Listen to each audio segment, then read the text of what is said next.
Defend yourself against DDoS attacks by hiding your true IP address with ExpressVPN, and visit my custom link expressvpn.com/ghilliemaster in the description to find out how you can get an extra 3 months free.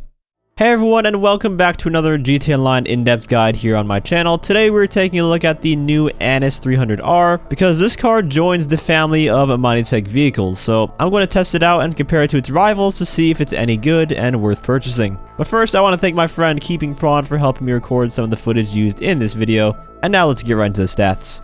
This has a base price of just over $2 million, which is a little on the higher side of Imani Tech vehicles if you're assuming you have the trade prices unlocked. It's also only going to be on sale for a limited time. After December 28th, this vehicle is going away, so you won't be able to buy it anymore. So I guess they're trying to catch some FOMO purchases, I suppose. Obviously, with it being an Imani Tech vehicle, you can equip it with your choice of a lock-on jammer or remote control, as well as armor plating. The annoying thing about this car's armor plating, though, is that it covers up the liveries, which makes it look like trash. The livery, I feel, should go over the armor plating so that this doesn't happen. At the moment, I would not recommend liveries if you are choosing to armor up this vehicle. For weapons, it doesn't have any machine guns like some of the other Imani Tech cars, but you can put slick mines on the back if you'd like.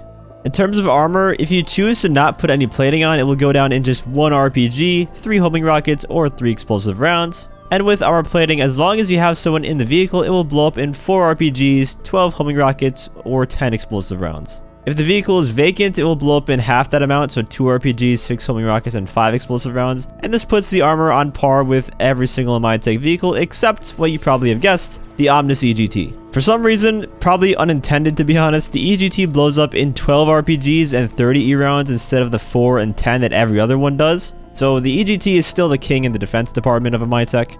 The 300R also does not have any protection to its windows, so again, another similarity to the Criminal Enterprises batch of Imani Tech vehicles instead of the contract Imani Tech vehicles.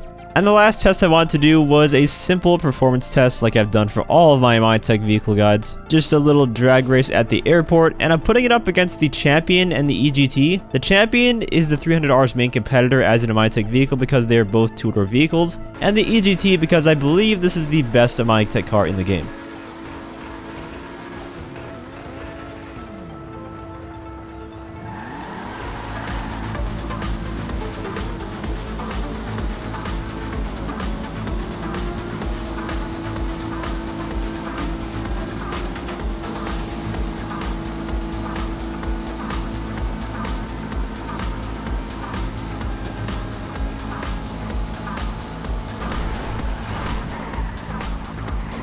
It was probably pretty obvious the Champion is going to beat it. It's a supercar versus a sports car after all. If the runway was a tad bit longer, it also would have caught up to the EGT as well because the EGT just has acceleration and not really any top speed. But overall, it loses the airport test here. I do think its handling is more of a standout though than its speed. It's a fairly grippy vehicle when it comes down to it. So even though it lost against the Champion and the EGT in a straight line, don't take that as the performance is terrible.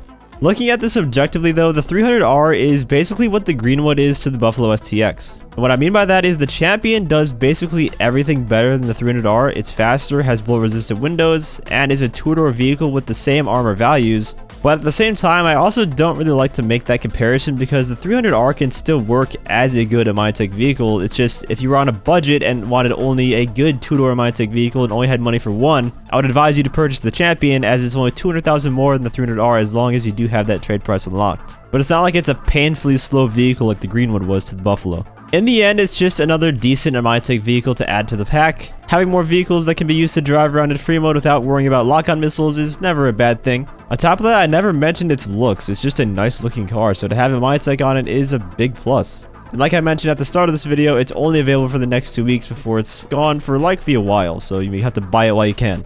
Anyways, that is going to wrap up my review of the Anis 300R, and likely will wrap up all the vehicle guides for a while. However, there is one more vehicle in the game files that might be coming for the crown of Imani Tech vehicles. There is an electric supercar that awaits us in the drip feed that is Imani Tech capable. That has a chance to become the best free mode Imani Tech vehicle because acceleration when you're in combat in free mode is the key over top speed. And if that somehow has the Obey Omnis EGT armor, then it could very well become the new king and maybe even the best new armored car to use in free mode. Unfortunately, it likely won't be out for months though because I believe it is the last vehicle on Legendary to release, so we'll have to wait a while for it. If you guys enjoyed the video or found it helpful, feel free to leave a like as well as subscribe to my channel for more GTA Online content. Also, let me know what you think of the 300R down in the comments. Want to give a huge shout out to all my channel members for your support. If you'd like to become a member for some exclusive perks, you can either use the join button or the link that's down in the description.